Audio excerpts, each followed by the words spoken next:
नमस्कार, भारत एट कान में एक बार फिर आपका स्वागत है। मैं हूं आदित्य श्रीवास्तव। कान में चल रहा है फिल्म फेस्टिवल 16 से 27 मई तक। दुनिया भर के सितारे कान पहुंच रहे हैं। कान की गलियां फैशन स्ट्रीट बन चुकी हैं। कौन से वो भारत के सितारे हैं जो कान पहुंच रहे हैं और किन मुद्दों पर भारतीय पवेलियन में हो रही है चर्चा, बताएंगे आपको अगले आधे घंटे हमारे इस खास कार्यक्रम भारत एट कान में। कान फिल्म फेस्टिवल के दौरान सबसे ज्यादा हलचल भारतीय पवेलियन में देखी जा रही है और जब भारत के सितारे भारतीय पवेलियन में पहुंचते हैं तो लोगों का जमावड़ा लग जाता है। डायना पेंटी भारतीय पवेलियन में पहुंची और चर्चा हुई फैशन की। क्या कुछ कहा डायना पेंटी ने, सुनाते हैं आपको। You know, I've always from the very beginning been, my aesthetic is very minimal and kind of classic. So whenever I'm shopping, whether it's been years ago or even now, I tend to buy classic pieces that I know I can use over and over again and many years down the line. Of course, I do also like to experiment with trends every now and then. But for the most part, I think that that's the way forward now, where you pick and choose pieces that you know are going to last you a lifetime, maybe not a lifetime, but you know what I mean, like last you many years, and that you can re-wear or maybe restyle, you know, style in a different way, but wear it again. So I personally am very for sustainable fashion.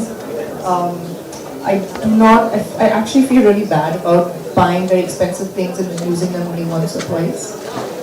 There's just something not right about that in today's, you know, in today's world. So yeah, I mean, I think that that's the, you know, moving forward, that is what more and more people across the globe are doing. Celebrities are doing it, you know. So and hopefully it will catch on sooner than later. And you can't go wrong with being classic. Of course, and, you know, being, exactly. you know, yeah, being classically dressed. So this is by Falguni and Sheen. We've been in touch over the last week, maybe. This was, you know, created very quickly actually. My stylist Namita and myself were on a joint call with Falguni and Shane, and we were talking about what we should wear to the India Pavilion. And you know, it was Namita's idea that, you know, colored stones are very in right now and are having a moment. And what better way than to use that in a very Falguni and Shane way on one of their creations and one of their silhouettes. So it kind of all came together very quickly, hurriedly, but we managed to pull it off. And yes, so it's kind of like taking a current trend but also keeping it Indian in a way. Of course, that I can see. Yeah. I was walking on the street, crossing over from the other side to here, and I heard a lot of the locals saying, "Oh, she must be Indian. She must be Indian." That's great. By looking at, you know, the outfit. So I guess, you know, we did well from that point of view.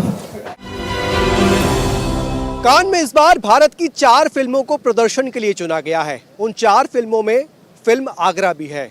Agra film के writer director कनु बहल से हमने खास बातचीत की। इस बातचीत के दौरान उनकी पूरी टीम उनके साथ मौजूद थी। क्या खासियत है इस फिल्म में, जाना हमने उनकी टीम से।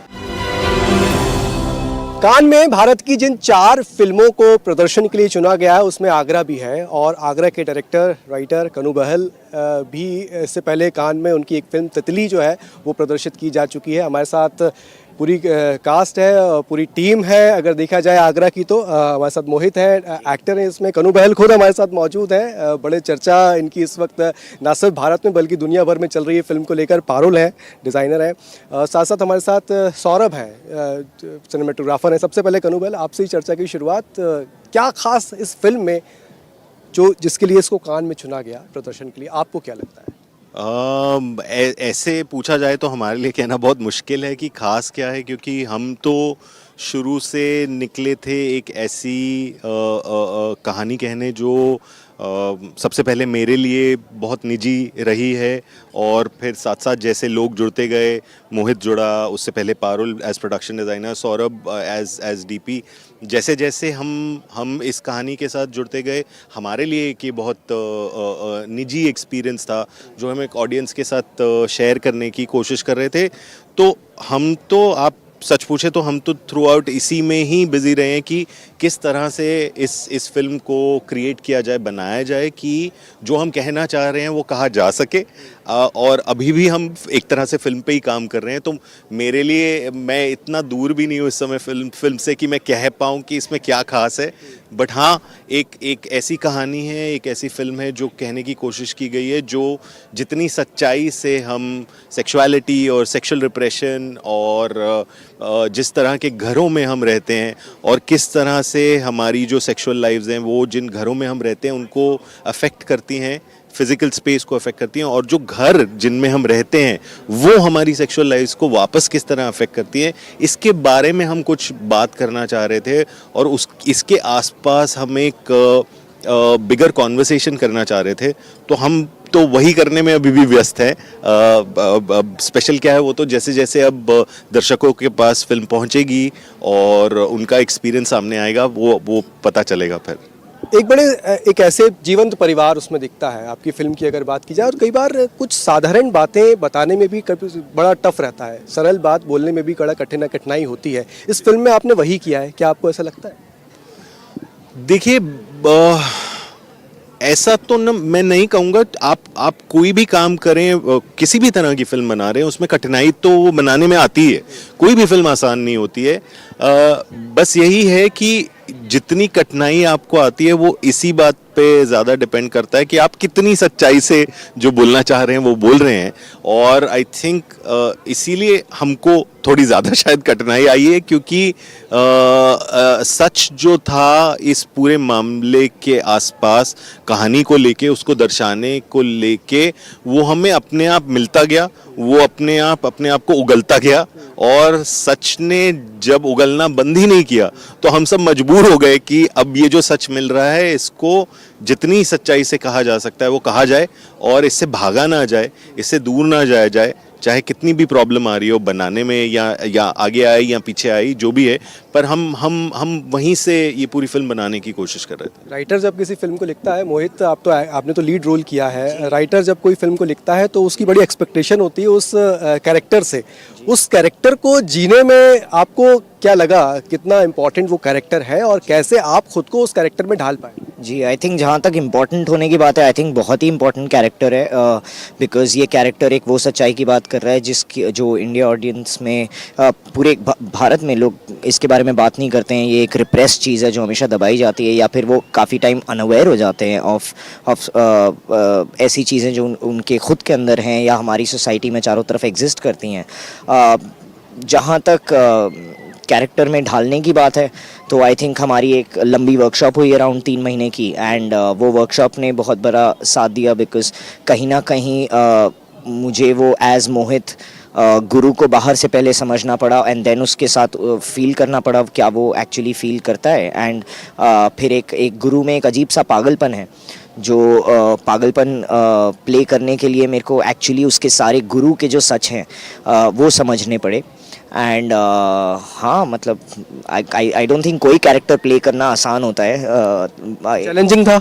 ऑफ कोर्स बहुत चैलेंजिंग था, बिकॉज अब जब आप फिल्म देखेंगे या दर्शक फिल्म देखेंगे तो समझ आएगा उसमें कुछ ऐसे सीन्स हैं जो आपके बहुत एक पर्सनल स्पेस से आते हैं, और टू पुट दैट आउट, वो चीज़ कैमरा पे करना, वो पार्ट ऑफ कोर्स टफ था। लेकिन वो एक एक्सटेंडेड वर्कशॉप थी मेरे लिए, क्योंकि हम उस वर्कशॉप में जहाँ तक न्यूडिटी की बात आती है, जहाँ पे सेक्सुअल इवन डिस्कशन की बात आती है, ये सब चीज़ें वो हैं जिसके साथ आई थिंक मैंने इनफ टाइम मुझे बिताना पड़ा, और जिसके बाद मैं ये कैरेक्टर के थोड़ा शायद करीब आ सका, आई गेस।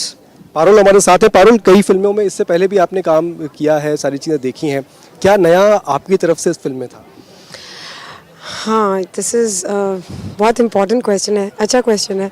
क्या नया था? आई थिंक जब भी कोई स्क्रिप्ट पढ़ते हो तो यूजुअली जो स्टोरी होती है, इन द सेंस किस तरह वो आप ट्रांसलेट करो स्पेसेस में स्पेसिफिकली, तो एक्चुअली दिस इज़ समथिंग मैं हमेशा सोचती हूँ, क्योंकि जनरली मैंने बहुत लोअर मिडिल क्लासेस बनाए हैं घर, तो हमेशा मैं सोचती हूँ ये मैं नया कैसे कर सकती हूँ। आई think it also depends so much script के ऊपर। तो नया ये है कि आप आई थिंक नया है कि मतलब स्क्रिप्ट ही बिल्कुल नई है, उसकी जो एक्शन है, जो कॉन्फ्लिक्ट्स हैं वही बहुत नए हैं, तो अपने आप जो स्पेस है वो भी स्क्रिप्ट के हिसाब से ही मोल्ड होती है। In the sense production designer का काम ही वही है कि आप स्क्रिप्ट पढ़ो और स्क्रिप्ट को स्पेसेस में उसको बेसिकली बनाओ, जो मतलब स्क्रिप्ट में है उसे स्पेसेस में दिखाओ। तो आई थिंक वो नया है, आई गेस। हाँ, सौरभ, सिनेमेटोग्राफर की एक बहुत बड़ी भूमिका होती है। डायरेक्टर और राइटर जो लिख रहा होता है, डायरेक्टर और जो डायरेक्शन कर रहा होता है, उसकी भावनाओं को समझना और उसको सामने लेकर आना। क्या आपको लगता है कि उसमें आप 100% सफल हो पाए? 100% तो मुश्किल है ऑलवेज। नहीं, वो इसलिए पूछ रहा हूँ क्योंकि कान में अब आप आ गए हैं, आपकी फिल्म कान में चुनी गई है, मैं इसलिए कॉम्प्लीमेंट के तौर पे इसको देखा जाए। नहीं, फिल्म का सिनेमाटोग्राफी खाली अकेला नहीं करता हूँ ना, प्रोडक्शन डिज़ाइन बहुत इंपॉर्टेंट है, डायरेक्टर बहुत इंपॉर्टेंट है, एक ही विजन है तो एक साथ मतलब मेरे को अच्छा नहीं लगता है जब सेपरेट करते हैं। सिनेमाटोग्राफर का काम, डायरेक्टर का काम, प्रोडक्शन डिज़ाइन का, मेरे लिए एक ही काम है पिक्चर के लिए। तो I think yes, I think like it came out well. I think we managed to do something together which is I think new, at least in the Indian space.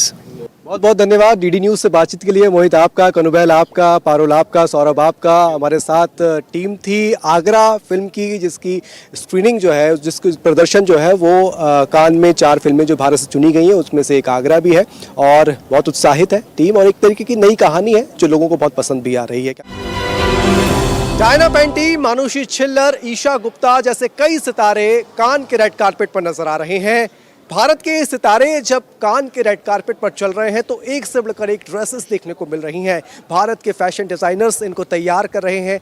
ऐसे ही भारत के 2 फैशन डिजाइनर शैन पीकॉक और Falguni peacock से हमने खास बातचीत की। क्या कुछ इस बार कान के लिए नया लेकर आए हैं, वो जानते हैं उनसे। फैशन की दुनिया लगातार बदल रही है, लेकिन भारत का कल्चर और भारत का ट्रेंड जो है वो अखंड है।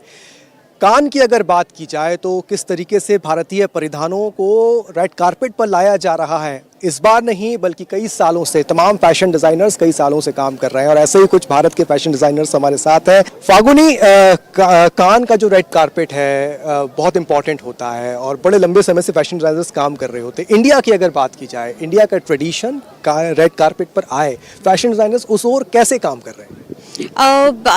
आजकल रेड कारपेट एकदम can film festival global platform है, जहाँ पे इंडियन सिलुएट्स, इंडियन साड़ीज या Indian culture is the best platform to show. And I feel all the actresses who are walking the red carpet are doing such beautiful Indian looks. It's good to see that and maintain the Indian culture. But आजकल अभी south Asian community इतनी बड़ी हो गई है, चाहे US में है या चाहे वर्ल्ड में है, तो lines are getting more and more blurred, जहाँ पे दोनों cultures, east meets west, is now getting more and more stronger. So I think jitna it's important to show the Indian culture, it's good to adapt also to international culture. So I think that is a good blend, a good fusion of Indian and the West culture is a good fusion. Vocal for local की बात हो रही है। अलग अलग tradition, अलग अलग culture हमारे इंडिया में, नॉर्थ, साउथ, ईस्ट, वेस्ट, तो कई सारे लोग कारीगर काम करते हैं उस पर। आपको लगता है कि वो इंडस्ट्री में फैशन में आना भी और ज़रूरी है, लोकल फॉर वोकल की जब बात हो रही है? Absolutely. I mean, you cannot sustain a country if you're not local, if you're not going to source locally. And I think that's one thing good about India is that, whenever there was a drop in the, in the international platform where the markets were down, India never got. Because we are self-sufficient. Yeah, because we are self-sufficient. We didn't feel the pinch because we all source local. Most of us buy things. We don't rely on anything from the international market. So I think that's a good thing. Moreover, I would like to say to this is आजकल बड़े बड़े brands भी India से embroidery source कर रहे हैं, India से raw material source कर रहे हैं. So India is such a beautiful and vast country which has so much to offer, and I think that is our strength and that is what everyone in India is to be proud about, especially for fashion. जो कारीगरी हमारे पास है India में, वो it is something which is so precious कि कहीं पे दुनिया में वो नहीं है. जो हमारे पास है. So whether it is east, west, north, south, we have so many cultures, so many states, so much to offer. So we are really proud to be Indian. Red carpet पर हमने कई भारतीय अदाकाराओं को देखा है और इस बार भी हम देख रहे हैं. डायना पेंटी को हमने देखा, बड़ी सुंदर ड्रेस उनकी लग रही थी और कई और एक्ट्रेसेस रेड कारपेट पर थीं. कितनी मेहनत लगती है इन ड्रेसेस को तैयार करने में और इनको सेलेक्ट करने में? सबसे पहले सिलेक्ट करने में भी टाइम लगता है और तैयार करने में तो बहुत टाइम लगता है. सारा जो डायना ने पहना हुआ है सारा हैंड वर्क है, बीडेड है. I think more than like 200 people have worked on it. 5-6 दिन रात मेहनत की है इसके ऊपर. सो यस, बहुत कारीगरी गई है और बहुत सारे लोग ने काम किया है इसके ऊपर. जब पता चला कि कान के रेड कारपेट पर जाना है तो कितना एक्साइटमेंट सबसे पहले था? क्योंकि इससे पहले भी आप लोग कई बार डिज़ाइन करते रहे हैं कई और फेस्टिवल्स के लिए. एक फैशन डिज़ाइनर होने के नाते जो पहला एक्सपीरियंस होता है कि यार कान के लिए अब डिज़ाइन करना है और इस एक्ट्रेस के लिए करना है, तब एकदम क्या दिमाग में आता है? आई थिंक कान इतना बड़ा प्लेटफॉर्म हो गया है वेर सबको अपना फैशन बेस्ट लाना है और ग्लोबली इतना एक्सपोजर मिलता है सबको. So I think it is a very good platform for everyone and there is lot of excitement. Cannes के लिए प्रेप चालू हो जाता है 3 महीने पहले से. Everyone starts working on their looks. शन, दुनिया भर में कई और फेस्टिवल्स होते हैं पर कान उनमें से एक है. बहुत चर्चित फेस्टिवल जो टॉप 3 है उनमें से एक आता है. इंडियन फैशन डिज़ाइनर होने के नाते ना सिर्फ आप रिप्रेजेंट कर रहे हैं इंडिया के तमाम और फैशन डिज़ाइनर्स को. फैशन डिज़ाइनर्स के लिए ये प्लेटफॉर्म या कोई भी रेड कारपेट कितना इम्पोर्टेंट हो जाता है? I think it's a very important platform, not only Cannes but everywhere. If there is a big red carpet, because that's where you get to show your culture, that's where you get to show your creativity, that's where you get to represent your country also. So I think it's a very important platform for designers. Thank you so much. And it's a credible platform also. Thank you so much. Shane Peacock और Falguni peacock हमारे साथ मौजूद थी. Fashion designers हैं भारत की और जिस तरीके से रेड कारपेट पर भारत का जलवा जो दिख रहा है ना, वो इन जैसे फैशन डिज़ाइनर्स की वजह से ही दिख रहा है. भारत का कल्चर जो जितना रिच दिख रहा है, भारत की ट्रेडिशन जो इतना रिच दिख रहा है रेड कारपेट पे, वो आप जैसे फैशन डिज़ाइनर्स ही हैं जो रेड कारपेट पर भारत के कल्चर को लेकर आ रहे हैं. बड़े सितारे ही नहीं, भारत के छोटे सितारे भी कान के रेड कारपेट पर नजर आ रहे हैं. गुजराती एक्ट्रेस कोमल ठक्कर हैं, कान के रेड कारपेट पर चली हैं और ये उनका दूसरा मौका था. पिछली बार वो पहली बार रेड कारपेट पर चली थी और संभवतः ये पहली बार था जब कोई गुजराती एक्ट्रेस कान के रेड कारपेट पर नजर आई. क्या कुछ कहा कोमल ठक्कर ने हमसे बातचीत में, आइए आपको सुनाते हैं. कान में कोमल ठक्कर हमारे साथ हैं. गुजराती एक्ट्रेस हैं, बॉलीवुड में भी काम कर चुकी हैं और रेड कारपेट कर आ रही हैं सीधे. ये दूसरा मौका है कोमल का जब वो कान के रेड कारपेट पर नजर आई हैं.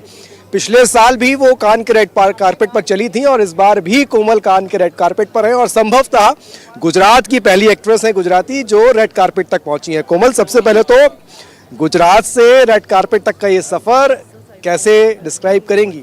फर्स्ट ऑफ ऑल तो नमस्ते आप सबको. एंड गुजरात से कांस का सफ़र बहुत ही अच्छा रहा, मज़ेदार रहा. बिकॉज जब आप रीजनल इंडस्ट्री में काम करते हैं और वर्ल्ड वाइड जब ग्लोबल इंडस्ट्री में आते हैं तो it's really feel so proud. और मैं अपना गुजराती इंडस्ट्री और गुजरात का नाम लेके आई हूँ. So it's amazing feeling. बड़ी खूबसूरत ड्रेस लग रही है आपकी. सबसे पहले तो ये कि क्या सोच के ये ड्रेस डिज़ाइन हुई है और कितनी तैयारियां, क्योंकि कान में आना, पहले तो ड्रेस फाइनल करना और कई सारी तैयारियां होती हैं. कब से तैयारियां चल रही थी और जब पहली बार आपको पता चला कि एक बार फिर कान जाना है, क्या वो रिएक्शन था? सो ये बहुत बड़ी कहानी है. बिकॉज लास्ट ईयर का ड्रेस मेरा बहुत शानदार था और मैं अट्रैक्शन बन गई थी. हर कोई जानना चाहता था कि मेरा ड्रेस किसने बनाया. तो एक्सपेक्टेशन ज़्यादा थी जब आप ग्लोबली आते हैं. बिकॉज ऐश्वर्या राय आई है, सनी लियोनी आई है, तो सब चाहते हैं कि मैं क्या पहन रही हूँ. और पहली बार मेरा ड्रेस इतना अच्छा था तो इस बार मुझे काफ़ी ड्रेस डिज़ाइनर ने ऑफ़र किया कि हमारा पहनो. और ये ड्रेस है दाहिद सरकीस का जो टर्की से बन के आया है. एंड उन्होंने स्पेशली मेरे लिए ये ड्रेस मेरे नाप का बनवा के भेजा है. कोमल, एक चीज़ और, रीजनल फिल्मों का बोलबाला कान के रेड कारपेट पर इस समय खूब दिख रहा है. मणिपुर के कलाकार दिख रहे हैं, आप आई हुई हैं, कई और कलाकार दिख रहे हैं. कैसे देखें भारत की रीजनल फिल्म इंडस्ट्री की बढ़ती हुई ताकत को, किस तरीके से देखा जाए? ऑब्वियसली बिकॉज हमारे पास कल्चर है, वो रिलेशन है। जैसे हम देखते हैं नाना, दादा, दादी, बुआ, फूफा, इतने ज़्यादा रिलेशन है और हम लोग सबसे अटैच है। जब आप फॉरेन कंट्री में आते तो आपने देखा है uncle, aunt, mom, dad, that's it. But हमारे पास कल्चर है और ग्लोबली जब वो लोग देखते हैं, बाहर आता है, जैसे आपने देखा नाटू नाटू।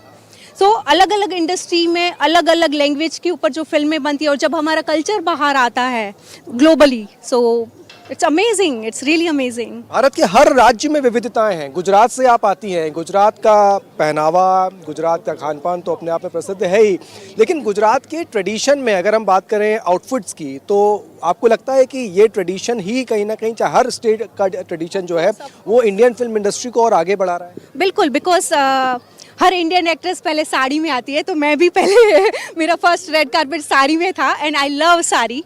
तो वो ब्यूटी दिखती है आपकी, यू नो, और इंडियन कल्चर आपका प्रेजेंट करते हैं। जैसे सारा अली खान है, वो ट्रेडिशनल ड्रेस में आई थी। इससे पहले विद्या बालन जी है, तो काफ़ी एक्ट्रेस है जो साड़ी में या इंडियन कॉस्ट्यूम में आई थी। सो वो हम अपना कल्चर प्रेजेंट करते हैं। जब दूसरी बार आपको फिर पता चला कि कान जाना है, क्या वो उस समय एक्साइटमेंट था? बहुत ज़्यादा, मुझसे ज़्यादा मेरे फैंस को, बिकॉज वो चाहते थे कि मैं रेड कार्पेट पे आऊँ और हमारे गुजरात का नाम रोशन करूँ। गुजरात के लिए कितना बड़ा प्राउड मोमेंट है ये? बहुत बड़ा, बिकॉज हम फर्स्ट एक्ट्रेस जो रेड कार्पेट कांस में आई है। सो बहुत बड़ी बात है और वो वेट कर रहे हैं कि कब मेरे फोटोज बाहर आए। बहुत बहुत शुभकामनाएं आपको दूरदर्शन न्यूज़ से बातचीत के लिए। धन्यवाद आपका बहुत बहुत। तो गुजराती कलाकार हैं और रेड कारपेट पर चली हैं और रेड कारपेट पर जलवे बिखेरने के बाद हमसे बातचीत हो रही थी और दूसरा मौका था उनका जब रेड कारपेट पर वो चली हैं और संभवतः गुजरात की एक्ट्रेस, ये पहली एक्ट्रेस हैं जो रेड कारपेट पर पहली बार तो छोड़िए दूसरी बार आई हैं। तो भारत एट कान में आज के लिए बस इतना ही। कल फिर हाजिर होंगे कान की गलियों की हलचल को लेकर और जानेंगे क्या कुछ खास रहा भारतीय पवेलियन में और कौन से वो सितारे भारत के रहे जो रेड कारपेट पर नजर आए। तब तक के लिए मुझे और मेरे कैमरा सहयोगी कुलदीप को दीजिए इजाजत। नमस्कार।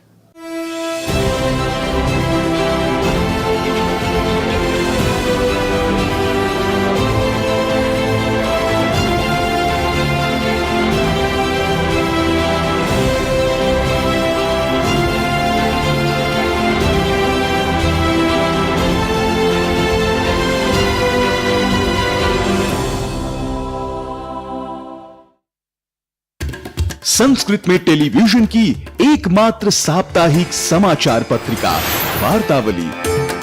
न त्वम हम कामये राज्यम न मोक्षम न पुनर्भवम कामये दुष्तप्तानाम प्राणिनामार्ति नाशनम। प्राचीन ज्ञान, विज्ञान, संस्कृति और विरासत के साथ आधुनिकता का अनूठा संगम। गणपतये नमः।